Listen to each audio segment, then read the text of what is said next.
Pawan Sharma, deputy general secretary, State Bank of India officer association Rajkot. हमारी demand only demand 5 day week demand है।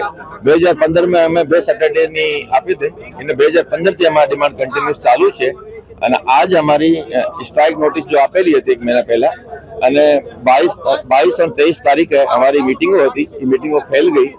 બાકીના 2 શનિવારની રજા થાય, 5 day week banking में થાય, क्योंकि आरबीआई में, LIC में, GIC में, सेंट्रल गवर्नमेंट में, सेबी में, शेयर मार्केट में बધી ઓફિસો में 5 डे वीक છે અને આ ડિમાન્ડ અમારી હતી માની લીધી હતી।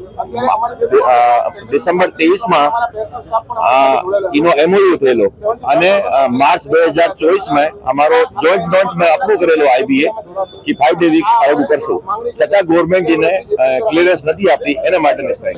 આજ ગુજરાતભરમાં 75,000 થી વધારે કર્મચારીઓ અમારા ઘણી ચર્ચાઓથી ગવર્મેન્ટ અમને એશ્યોરન્સ આપેલો, છતાં ન છૂટકે આજ અમને હડતાલ કરવા પડે છે।